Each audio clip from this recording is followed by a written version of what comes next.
we've talked about twisting the upper body, right? Our upper body is dominating the upper body, keeping it flat, and we're pulling the knees in. Anytime that we can twist the spine, it cuts off on the hip movement, cuts off on the power on the legs. It doesn't turn it off.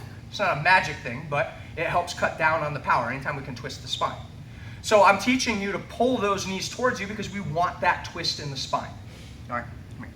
So let's look at where we need to go. So I'm here, he back steps, we've got a problem. So he's turned my knees in too much. We just looked at the knee switch option where I pulled and I tried to get a hold of that, but look, my knee's too far over. There's no way I'm going to be able to even get a hold of it. My knees are out of reach of my hand. And he's doing the right thing, trying to keep me pinned down. So the fight's taking place back here now. Instead of pulling here, I'm going to switch my arms. I'm going to come over and I'm going to grab the belt. From here, I wave my hand and I drive the knee that he's pulling in between the legs. I'll show you in a different angle in a second. So I'm tight. It's very important that when I come up here, I'm careful because this is almost that truck position. He gets a shot at the back. If he tries to go for my back, don't yet, I'm going to slide my outside knee across. Don't try to set the hook, just slide the knee across. This hand that came to the belt before I went to my knees is my lifeline to stop him from getting my back. Much like the Kimura roll that we used, right, or the side control roll, this elbow on the top of the spine is what's going to drive his head to the floor. So if he starts to come up and take my back, I'm going to slide my knee across, and you can see that my elbow is pushing on his upper back. Now, don't worry about setting this hook yet. Scoot your hips, keep the pressure heavy, and then we can set our hook. Let's look at it again. I had my underhook. He cleared that knee. Oh, this is bad, right? So from here, I want to get my knees out to knee switch, but I can't. He's keeping it turned in. Tried to come up here, no dice. My hand comes to the belt, in line with the spine. I'm heavy with the elbow. When I'm heavy with the elbow, I turn, I drive my knee to the floor. From here, I'm going to sit out, nice and tight, lock up my seat belt, and lay to the side. Setting the hook is the last part of this move. Let's look at it again. I have my underhook, he clears his knee. Oh, that's bad. This is bad news. What I really want you to watch is what this knee does.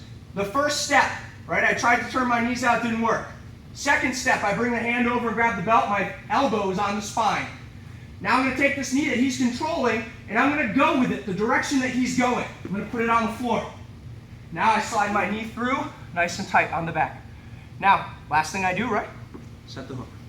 Last thing you do is set the hook. Make sense?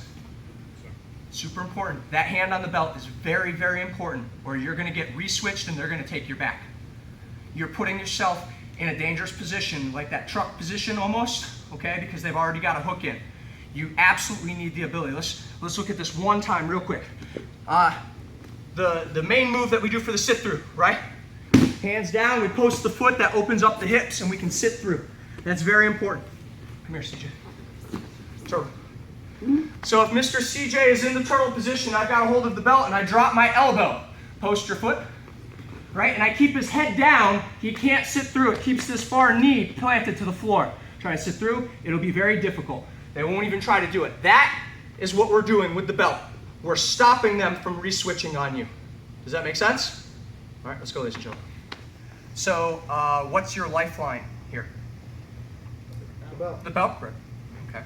So if you were the person that was on top, right, and you didn't want this to happen to you, what should you do? Grab the belt. Grab the belt. All right, so you have an opportunity to grab the belt as well. We're really hoping that they don't know that, all right? Because if they grab your belt, it's going to be a rough position because you're on bottom and your face is closest to the floor, okay? CJ. So I go to do, what's that, bud? You okay? All right, so I backstep, he's controlled my belt, and he goes to his knees. Freeze. So here, I know what's about to happen. This is bad. Right? When I feel that grabbing and I feel it on my upper back, that's bad. Cool. Cool. And then I take his back. That makes sense? It's a universal position, guys. What you need to do is recognize that. So where it's really cool and a lifeline for you to grab the belt If you feel them grab your belt, your face is about to get smushed into the floor. As long as you know that you can account for it, it's going to be difficult for them to take your back because you've got a belt too. And so it's going to turn into like you both ripping on the belt, and we'll work on what the next step is for that. Okay, make sense? Line up.